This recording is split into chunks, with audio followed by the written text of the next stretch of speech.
Baik, bismillah. Assalamualaikum warahmatullahi wabarakatuh. Alhamdulillah, salatu wassalamu ala Rasulillah wa ala alihi wa sahbihi wa man wala. Apa kabar semuanya?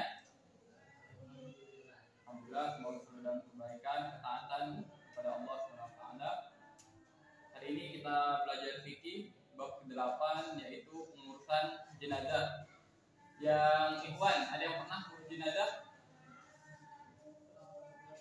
Hafid? Oh, nyolatin. Kalau Malik? Belum pernah. Nyolatin juga nggak pernah. Ngantar ke kuburan pernah nggak? Hah? Pernah ngantar kuburan. Ikut nguburin juga atau ikut dikubur? Apa? Oh, ngeliatin doang. Ya, harusnya ikut ya. Minimal lemparin tanahnya gitu kan. Kalau yang awal pernah nggak? Nggak pernah. Datang ke kuburan gitu, maksudnya ikut nguburin, ngeliat doang. Tapi kalau ikut nguburin nggak? Kalau mandiin nggak pernah, nyolatin nggak ada yang pernah ini. Kenapa? Karena takut atau memang nggak diundang? Nggak diundang. Emang kalau diundang mau datang? Nggak mau datang. Salwa pernah? Pernah nyolatin jenazah karena memang nggak bisa atau takut atau apa? Takut. Takutnya kenapa? Bangun lagi. Bersyukur ya bangun lagi, kan berarti senang keluarganya bangun lagi ya. Oke, baik. Setiap makhluk yang hidup di dunia ini pasti nggak ada yang abadi. Setiap makhluk seperti Bismillahirrahmanirrahim. Alhamdulillahirabbil alamin. Segala puji bagi Allah, Tuhan seluruh alam. Nah, Allah itu Tuhan seluruh alam, maksudnya di sini selain Allah itu disebut alam atau makhluk tadi.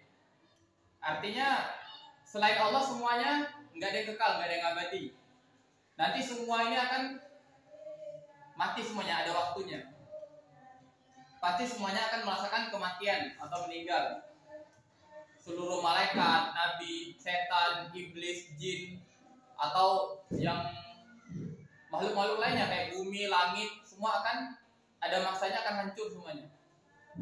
Kematian adalah hal yang sudah dipastikan oleh Allah Subhanahu wa taala.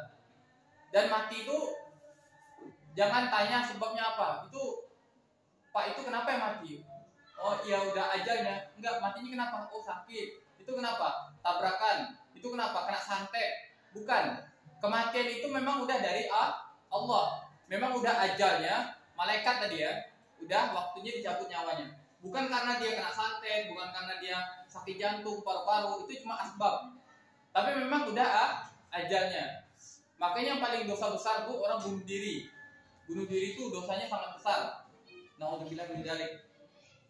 Karena dia belum waktunya, tapi dia udah mengakhiri hidupnya. Walaupun sebenarnya Allah udah tahu, udah ditakdirkan, memang ada catatannya, dia itu bunuh diri. Cuma manusia ini kan ada dua pilihan. Dia boleh melakukannya, kayak takdir tuh, qada tuh. Ada yang menguasai kita, ada yang dikuasai. Takdir yang udah menguasai kita, contohnya hidung kita mancung gitu kan, kulit kita putih, atau kita terlahir laki-laki atau terlahir perempuan, itu udah takdir yang Allah memang kuasai untuk kita. Namun kita punya pilihan, contoh kita megang buku, itu pilihan kita mau letak atau pegang, itu terserah kita. Kita setelah ini, setelah pelajaran mau jajan, mau istirahat, itu pilihan kita. Maka hidup itu ada yang memang menguasai kita, takdir itu, ada yang kita yang menguasainya. Maksudnya di sini kita punya kehendak atas takdir tersebut. Contoh hal tadi. Nah, hanya saja memang waktunya nggak bisa ditentukan. Yang nggak bisa ditentukan kan kematian, takdir tadi, yaitu kayak jodoh maut, itu nggak bisa ditentukan. Lalu sebagaimana firman Allah Subhanahu wa taala, kullu nafsin dha'iqatul maut. Setiap yang bernyawa pasti akan merasakan kematian. Jadi kalian harus siap-siap. Selain kita siap dengan diri kita bahwa kita pasti mati, juga orang tua kita pasti meninggal. Ibu bapak kita, jangan sampai kalian kaget karena emang udah waktunya ajalnya. Maka kalian harus tahu cara mengurusi jenazah ibu kalian bagaimana, khususnya perempuan ya. Jangan sampai ibu kalian meninggal diurusin orang lain. Masa kalian anak sendiri nggak tahu. Dari kecil nih yang mandiin kalian kan ibu kan sama orang tua, yang ngasih pakaian. Masa ketika orang tua meninggal pun kalian nggak bisa mandiin, kalian nggak bisa mengkafani dengan baik. Na'udzubillah min dzalik. Masa disuruh sama orang? Padahal kalian sekolah di sekolah Islam. Jangan sampai kalian malah nggak tahu ya aturan Islam yang cara memandikan, mensolati. Jangan sampai malah orang lain yang menyolati jenazah orang tua kita. Itu na'udzubillah, sebagai anak kita baktinya bagaimana? Masa mensolati orang tua pun kita nggak tahu caranya. Padahal lebih gampang daripada sholat 5 waktu. Gampang kenapa? Waktunya cuma sekali, yaitu ketika ada orang meninggal. Kalau sholat 5 waktu kan 5 kali sehari. Nah, dan gerakannya cuma berdiri, cuma takbir, Allahu Akbar, Allahu Akbar, cuma 4 kali takbir. Yang keempat, yang terakhir, itu salam.